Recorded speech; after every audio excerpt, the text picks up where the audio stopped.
Nya kuna magajuan kamara marama interior wakie chenro ni mar migago ka brokelo ni weche mawide mesawa mag weche manyino dichieng ni mar tariko cheko dwe mar 11 higa mar 2025 mokwongo magi weche momiyo pek. Jatend piny Uganda Yoweri Museveni oyango jo Kenya Bob Njagi kod Nicholas Oyoo mane ondhi Uganda kaka ongoke ng'anyo mane odhi konyo Bobi Wine campaign. Jopiny ma Lakeview Ward Naivasha ngimagi medo rochore kaluwore kod nam mong'ok kendo lak nyaka e kuonde mag gidakie. Jagoro mongirore migawo mar thieth Mary Muthoni okwayo jonyuol kod kanise mondo oket arita makare ne nyithindo e kindeni ma sikunde olor.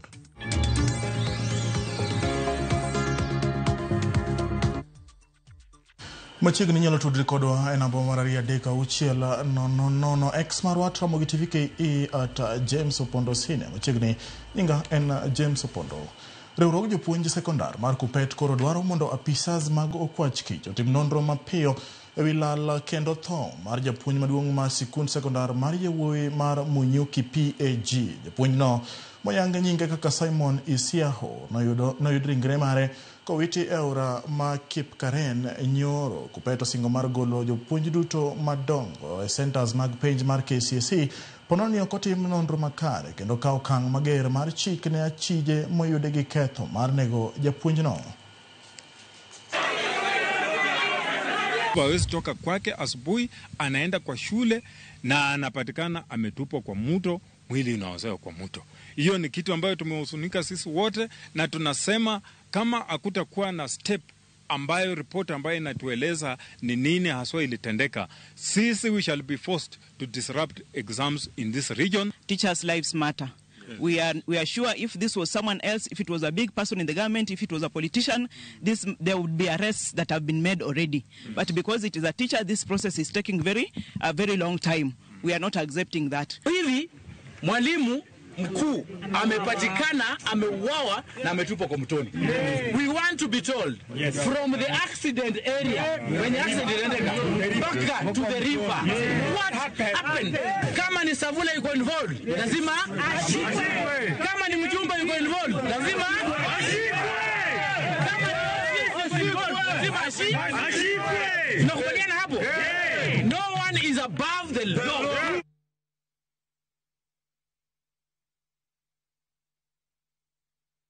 Kaudhi nyime ni piny owacho koro biro chiwo kar dak manyien e kind ndalo 30 ne jogo ma masira mar sienyruok mar lowo nojuko e gwenge mag Chesengoch, kaunti ma Elgeyo Marakwet, koloso jatend migawo mar arita Kipchumba Murkomen manyoteno minod jatend piny Rachel Ruto lero ni chenro mar chiwo kar dak manyien ne jogo manoyudo sienyruok osechakore. Nyaka sani kwan jogo mosewito ngimagi tok masira no osechopo ji 37 ka ji 11 mamoko to pok ong'e chal margi.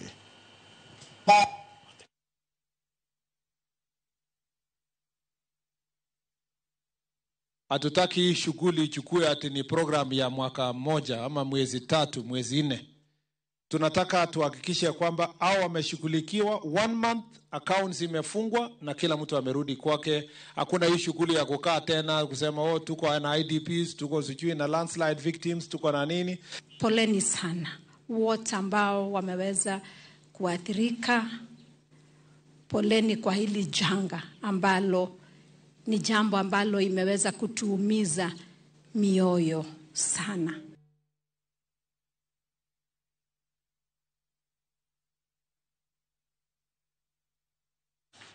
Kaudhi nyime ni jatend migawo mar omenda John Mbadi okono Uganda luo mondo odhi nyime kod chung' kod jatend piny Kenya William Ruto ma owacho ni osekelo dongruok ne Uganda luo. Mbadi mane wuoyo e gwenge ma Nyatike kama ne ochopo e chenro mag siro gedo mar kanisa wacho ni dongruok ma osetim kod jatend piny William Ruto ne Uganda luo nenore. Wacho ni kata sani nitiere apeyni mathoth ma oseket negi omenda tenge ma igero kod sirikal mamalo ma ne osir kod gavana ma Migori Ochilo Ayacko mane wacho ni kik wuogi e sirikal mar Manywanda. Kanu neno yore manyolandi ok gin gik ma iwacha wacha. Nyo wakete budget magolo 50% mar budget no. Manyoland ndiko sani contractors yotimo site visits. Nyatike kakende masara nyaka Meru nie budget kendo nyo olande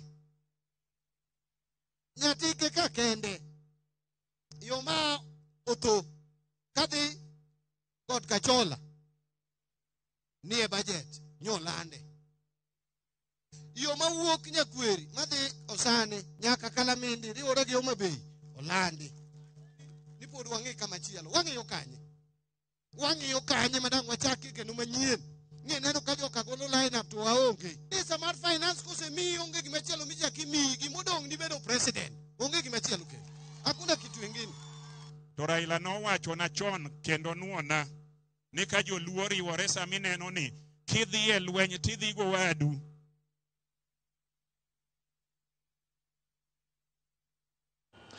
Jagoro mongirore migawo mar thieth Mary Muthoni oyango ni nonro margi nyiso ni jopuonjre ahinya to manyiri ni kamarach mar gamo iye ma ohiu e kinde ma olor sikunde. Kuom mano jiwo jonyuol mondo obed akich kendo chiwo arita makare ne nyithindgi manyiri kod mayuowi duto mar ni kinde mar yweyo lach. Omedo bende ni jokanyo e ute lamo nyaka koro ket e tim chenro mopogore opogore maketo rawere modich kendo mono gi riwore kod kweth jore kaka mago ma uso kendo miyo gi yedhe mamero ji.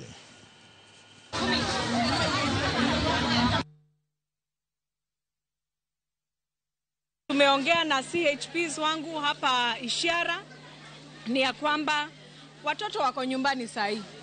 Watoto hawako shule kwa sababu wako likizo.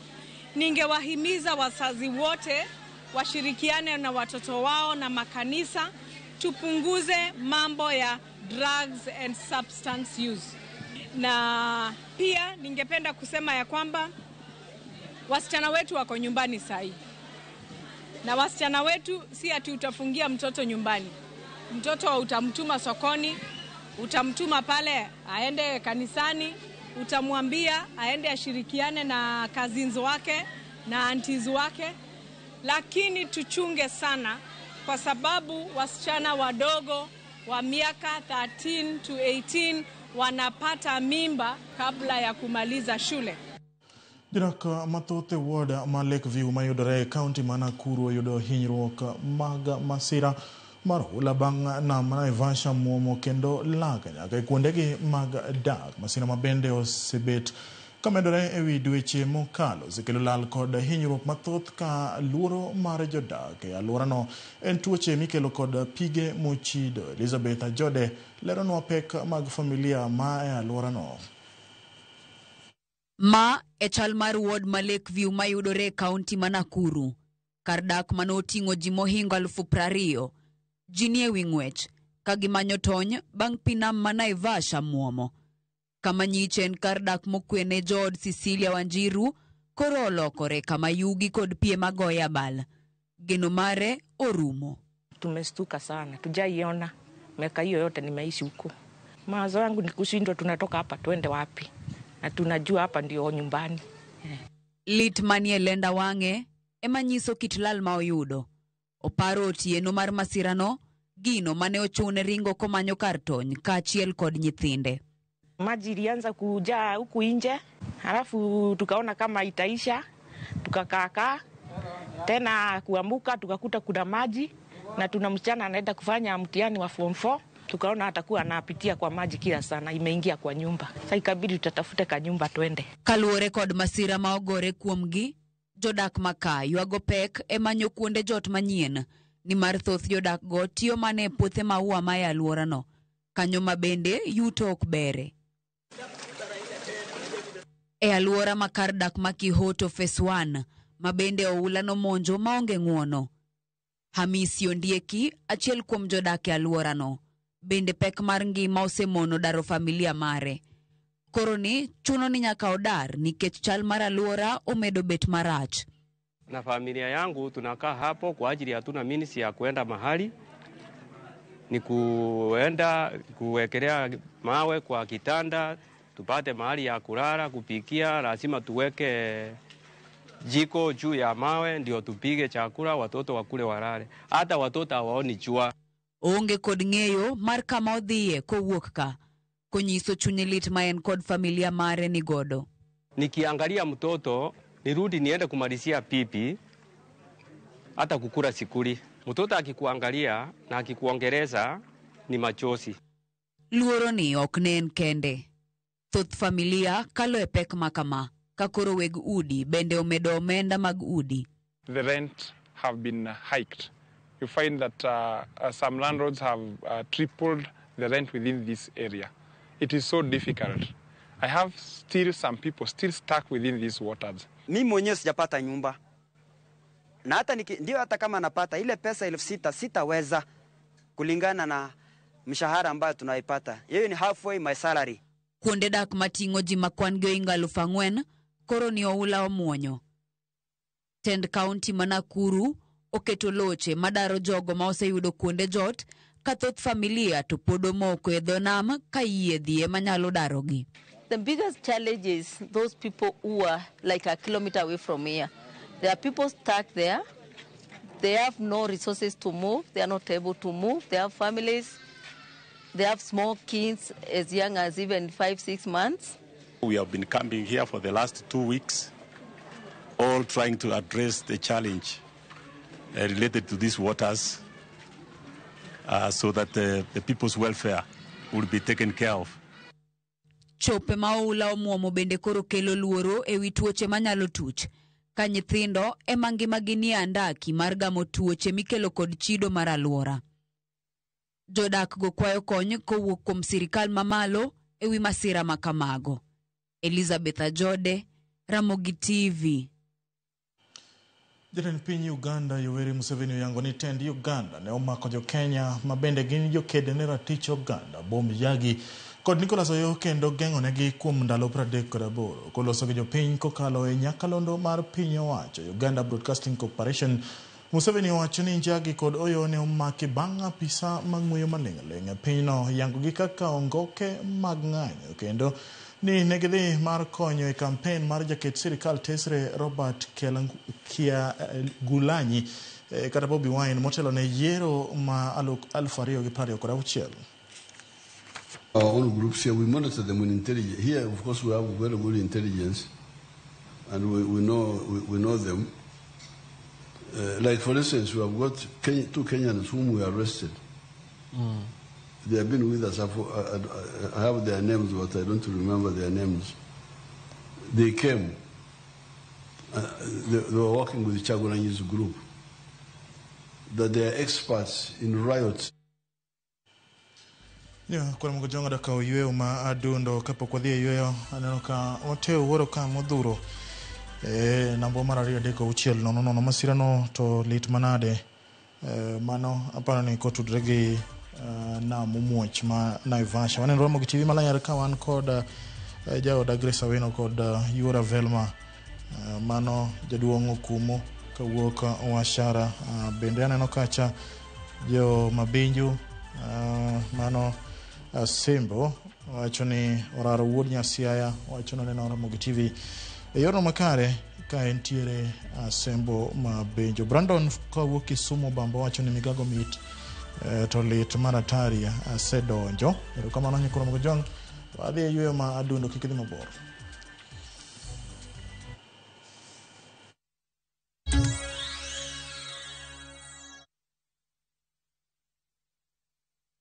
Na to kori winjo kika winj kucha koluongane mbabas nikech koro uneno kan gi pesa moro matin. View sasa ndio nyumbani kwa the best local dramas. Nataka ripoti ya Hansi pamoja na mkewe. Comedy za kuvunja mbavu.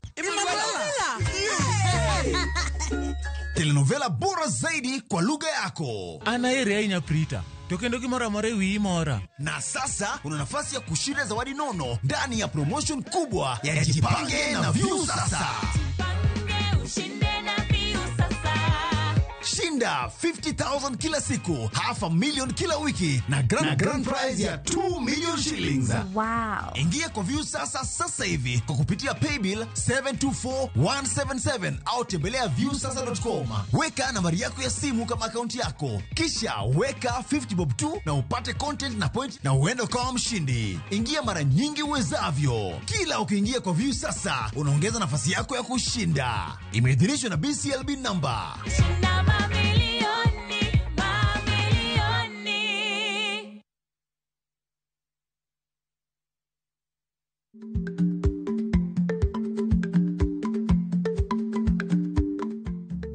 Gwang' iwito gi lawe, matiende ni gima rach ijwang'o ajwang'a nikech onge berne kata matin.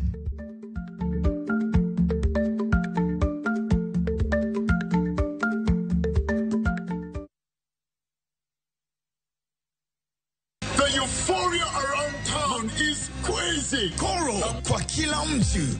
Guys, Koro wanna sort all types of people. Mama mboga, Koro. Nduzi guy, Koro. Office lady, Koro. I just received my cash from Koro. Just quick and easy. Tanuka. Download Koro and say hello to Easy Living.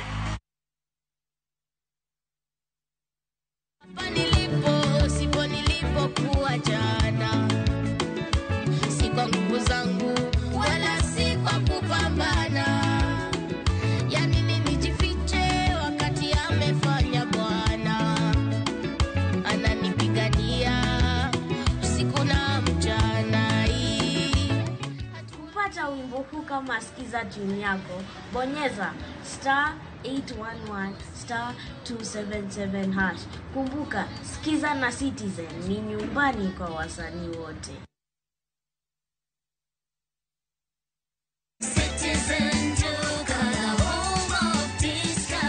No queues, no heavy bags, no stress. Just shop on citizenduka.com and get everything delivered at your door. We deliver across Nairobi, Kiambu, Thika Road, and beyond. Shop now on www.citizenduka.com or on the View Sasa app.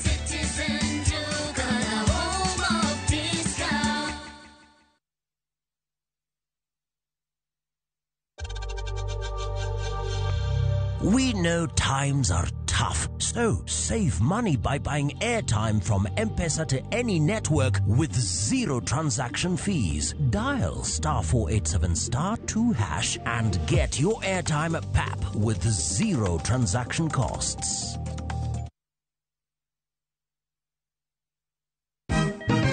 Siku njema huonekana asubuhi. Kabisa Januari amangana gao. Seti hin. Chamige. We museo. Kenya nzima tunasema jambo Kenya. Wax, tiki, taka. Twende sana my people. Hapa ndo nyumbani kwa muziki wa Afrika Mashariki na malezi ya vipaji.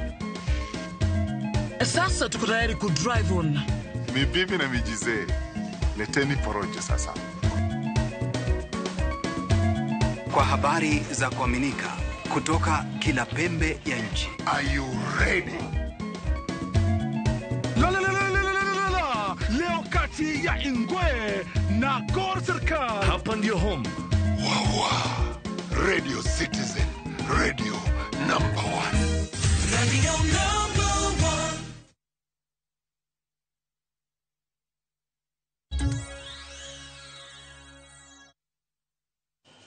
Machiegni kendo chenro mar Widows Empowerment Program ma itayo gi apis jagoro mongirore migawo mar arita Dr. Raymond Omolo mar jolo mond liete makale ngima matek miere kuonde magiwuoke kod mago maonge kuonde jot malong'o medo kelo yot ne mond liete e gwenge mopogore pacho ka. Chenro ni ne Dr. Raymond Omolo chako kalore gi pek mathoth mond liete kale bang' tho mag weg utege kendo mond liete mathoth oseyudo udi manyien mag jotie gi nyithindgi e bwo chenro no ward ma Kanyamwa Kologi e kar chung' od bura Mandhiwa Chiliel ma jahigni 29 Esther Achieng' ma osebedo ka odak e od dagi ma bende chal mare ok ber ne oyudo fuong'ruok bang' yudo ot manyasani. Esther onge ot. Wedo ka ot modake en ot marach, en ot machwer, en ot omukore kendo sienyore. Miyo PS Raymond Omolo nowacho ni mondo gerne Esther ot. Miyo wachako gero odni, chieng' makono watieko, koro wane nyasi modo yawo odni. To asekale challenges mang'eny nikech bang' wuon parwano nabedo gi shida, koro kaka piny nyalo tamo ng'ato nawuok to ot nogore piny. Koro ka naduogo tadonjo e od dawa, koro bang' bede od dawa nasebedo od dawa kuom higni 2. Koro ema kane jatelo biro e area Mandhiwa waka to oneno ni ber mondo mi okonya mondo ayud kaka nyalo bede ot. An gi nyithindo 4 ma pod tindo. Ot ne antie ot machwer. Koro agone Nyasaye maparo jiero kamano. Wakwayo ni ka nitie kaka sirkal nyalo chwalo bade mondo mi kata ka wauso gigewa to nyithindwa bende mondo ndiki. Mokwongo adwa gone PS Raymond Omolo ma wuod Karachuonyo kamano maduong' e Low Widows ma Kobodo Network Forum. Adieri ok osebedo maber kodwa, osebedo ka wapitia changamoto mang'eny, to nikech ne wago dhowa piny koluwo jatendwa mar ward mar UDA, kendo noyie mokelonwa Raymond Omolo, manitie pesa manyicho kelonwa chien kocha, kendo waluororego e grubwa, kendo watimo table banking. Derepe matiyo gi kambi taksi matiyo gi lony manyasani mar Wigo koro biro yudo komison mar 90% ma kaka yore jiwo derepe go e tich margi. Kambi taksi mar Wigo oyang kaka mano manyo chiwo chenro mag wuoth ne jogo manyo yuore nyasi mar 4 mar Park and Vibe, nyasi mabedo nyoba gi Kirigiti Shooting Range County ma Kiambu. Nyasi ma kamano nyo kelo kanyakla rowere mowuok e gwenge mopogore opogore mapacho ka kendo chiwo thuolo mar puonjnegi e wi yore mag ritruok e apeyni moloyo teknini ma oganda ochomo nyasi mag sikuku. Gie sani kawuono endi wariwore kanyakla gi jogo moloso nyasi ni Kirigiti kaendi, nyasi ma idendo ni Park and Vibe. Ka bende thuon wach ma walando e kinde nyasi mag sikuku en ni mondo jogo matiyo kod apaya kachiel kod dereva oluwo chikego mag apaya mondo wane ni ok obedo ajali mora mora. Wigo bende wan gi weche mabeyo ne derevas ka commission ma wakawo en 10% kende, matende ni gino ma dereva dhigo dala en 90% kuom kinde ka kinde ka oting'o ji e gari ma otiyogo. Wigo as a partner of the event, I would like to encourage people who are signing up for Wigo as a business.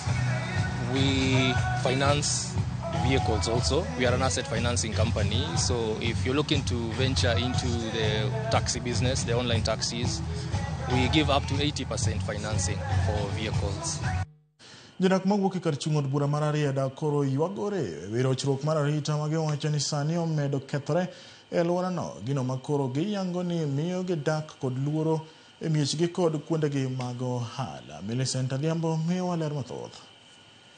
Chung' od bura mar Ariada e kaunti ma Siaya, midhiero mar medruok rochruok mar arita kwe otimonewa, gino ma jodak yango ni mayo gi nindo piny maru kalure kod monj masakasa e lwet jomaundu mapok oyangi. Polis yande kano negi, japunyo neg monyume i bel kacha, assistant chief oneg maluka, polis onego yude, bwana moro chano owiye gi lenya kako ka uma apiko. Security ok ber kalure ni ntiere agencies masani gi gionre ona ma mine ma siro ka dhi mwalo ndwaraka to gigengo ne bwa resika ma bende dhi ong'ielo bende gigengo ne bwo Paradon Sky. Wadhi otshon nikech samoro jok morite wang'ayo bende ng'eny, jok manyalo tong'i chuo sana japiko yudo kotong'i okawa apiko ni into wei kanyo kitho. Sani kata rita mar liel ma ng'ato wuok e dala ni biye dala cha alwora ma kani ok inyal temo. Kibiye liel mar rita tibedo kanyo koda chokruok oserumo saa 8 kata saa 7 otieno kata saa 9 dala ni ne kacha ok inyal wuok e dala ni midhi e dala cha ibete kom nyaka ro mapar gachiel kogwen kore kiwuok e biye dala ni. Jodago koni gidak kod luoro ni mar aresa achiel mar otieno kapok ng'ato ochopo pacho kowuok e yoregi mapile mag yuto to ngimagi ni andaki nikech kuom otimore marach maweyo thothgi kod hinyruok mag ojalo ka moko to inego kanyo. Sana koro wan ju pikipiki ni wan matek kabisa. Yani wach security koro onge maluro in go marach. Ka in ga piko manyien ok iwuoge odisa achiel otieno. Sani nyalo loso nyapesa ni moro kachopo kata 1500 ni moro. To kirieyo aramku kata iwuok inyalo rieyo lwak ipoka security nikech onge nyalo poka jok moko andi kata ji adek moko ang'wen. Dara mowuok ka dhi mabenjone ok inyalo we sari otieno gi nus ok ilo michopi aling'ling cha kapok onegi. E sama kawuono gi yango ni negi komiyo moro manyocha jonjore mane omonjo e dalane monego e yode kwayo gine sirikal chalo kamae. Ka ema yando tong'e jorito mane waketo mondo miyo ritnwa. Otong' ji adi 2 temo tho mwayudo koiki gi kiti. Kata sani aiko mama moro piny ka. Aiko sani taiko mama manyocho negi kendo gole yode kinego. Honorable Otiende akwaye ni kuom ng'wonone omanyinwa security motegno oket rarieda. Kae kwa kelo bura mar mondo ji okel bura mar security, iyudo ka polise godo bende donjo dwa tamo ji kendo ni gine ma gidwa rito area ni. To wan wewegi wadwan warit area ni mar mondo area ni obed masawa. Alwora ni wadak ka joma onge sirikal.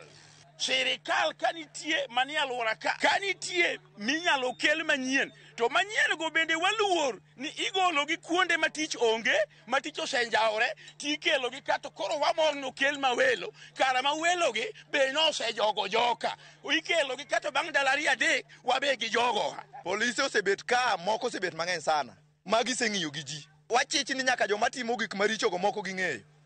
Tok ginyalo wacho nikech gin osiepegi. Kendo gilokre jo gweng' gin magi wuotho gi joma madho kong'o go. Onge kaka inyalo mako jakuo ka in ofisa to imbi wuotho kodgi. Koro wadwaro security ma kaka kenwa police post ka nyalo miyo polisi nyalo patrol ndara ka mondo mine wagi obed gi ku. Jodag koro nigi geno ni jotelo mane giyiero biro winjo ywakgi kendo wuok oko mapiyo mar kawo ondamo e neno ni arita kwe mar Rarieda odok e wang'e mondo giyud fuong'ruok. Millicent Adhiambo, Ramogi TV, Rarieda, Siaya County. Winjo ka boy no wacho ni ka in gi 1500 ni moro to kinyala dhiri e Rio Haram e cham godora keche nyalo beti. En kwayo makoro ocholo ne jabura Otiende Amollo mondo ng'iyane ni to arita mar Rarieda chalo nade. Ang'eyo ni obro kawo gino mondo mi okony jo Rarieda. En jalo matiyo kabisa. Kawadhi nyime en jotije madirom 300 matiyo e kar loso nyamburko ma Kenyatta Golf Course Jua Kali Society Garage boma Nairobi koro kwayo sirikal mamalo Tend County ma Nairobi ka achiel kod jotelo mane giyiero mondo okonygi kik golgi e lowo kama garaj no nitiere ma gisebedo kuom thuolo moheo higni 30 koro. Jotijego lieko ni nitiere chudhe moko mane gigombo mar yako lobno kendo omiyo gi ndalo 14 mondo gidar kata obedo ne gintiere kod oboke moyiedhi mane sirikal omiyogi mayangogi kaka weg lobno. Joyce Dora ne giler mathoth. E kar loso nyamburko ma Kenyatta Golf Course Jua Kali Society Garage e boma ma Nairobi, jotij odich timo tijegi mapile ka pile mondo giyud nweng'o. Kata obedo ni gidich, gionge kwe e chunygi ni mar nitiere achudhe moko madwa mayo gi lowo kama garaj no nitiere magisebedo ka gitiye kuom higni buora. Garaj ni ochakore higa mar 79 bang'e kogik 95 to ne wayudo allotment letter kano mewa gi sirkal kane wane organization miluongo ni Kenya National Federation of Jua Kali Association. Kaluwore kod jakom mar kar loso nyamburko no Elisha Odhiambo, lowo kama garaj no nitiere osebede lwetgi chakre higa mar 1995 mane sirikal omiyogi oboke moyiedhi kaka weg lobno. Kata kamano, higani gihum nono gino momiyo achudhe moko koro dwa mayo gi lobno kendo omigi ndalo 14 mondo gidar kanyo. 2012 to member marwa mabe noseaka machon manoseuso share mare nochako duogo 2013 no kotimo kora mare ni en member maka modhio manyo title moyudo kato uso ne mama miluongo ni Asha. Machiegni last week gikelo nwa barua wagi wakili ni wawuok bang' jumbe 2. Jotijego wacho ni gisetiyo kanyo kuom thuolo mar higni moheo 30 ka bende gikonyo e tiego rawere mathoth higa ka higa to koro gikia kama gibiro chomo kaponi ogolgi kanyo. Every 3 years wagolo nyithindo mang'eny makata government okapar ni under Jua Kali sector dhani kama ogolo machal gi kaka wagolo. So wan gi barua mora mora ka higni 30 godi waonge barua di waonge ka. Giwacho ni lobno makar loso nyamburko ma Kenyatta Golf Course Jua Kali Society Garage ponono ni odoke lwet achudhego en gino mabiro ng'ado ne joma thoth yorgi mar yuto mapile ka pile. Koro kaponono ni ogolwa kar kendi anto kaka Pamela Anja Hotel inanoga. An bende nitiere gi jogo mandiko ma watiyo godo. Koro okelo challenge maduong'. To mokwongo wan wawegi wadhinyore nikech ng'ato kaka an familia na otegemea donge aya nyaka jonyuol na nyaka wedena mang'eny to mang'o otegemea nikech ang'o nikech an to gitegemea nikech kama ntiene ema yudo ang'o ema yudo nweng'o moro matin to watimo ang'o to wase ya kodgi. Kuom mano gikwayo jotelo mopogore opogore mondo wuog oko okonygi mondo achudhego kik yak lobno. Sijui hadi custodians wa hii shamba aje alikaa na members wapi wakasikizana ati shamba sasa hao ndio custodians. Hizo pia tunataka kujua wenye walifanya hii mambo pale kwa lands, pia tutajua, inafaa tujue ilikuwaje mpaka hii mambo ikakuwa bila kuhusisha members wa hiyo place. Hii shamba tumepiganiwa sana na Raila alipigania hii shamba sana mpaka tunashangaa kwani kifo ndio limefanya tunaanza kusumbuliwa tena. Bende ginyiso achudhego ni ka gin kod adiera ni lobno en margi to giter bura e doho mondo doho obed jatheka. To kendo the same person en mapudo ng'ato nogo na en mapudo chandowa pod odhir ng'ama no uso ne ndekonwa barua ni mondo wavacate. Wadwaro ni mondo gima kamano okom ka gin gadieri ni pawne ne margi to gidhi e court. Joyce Oduor, Ramogi TV, Nairobi.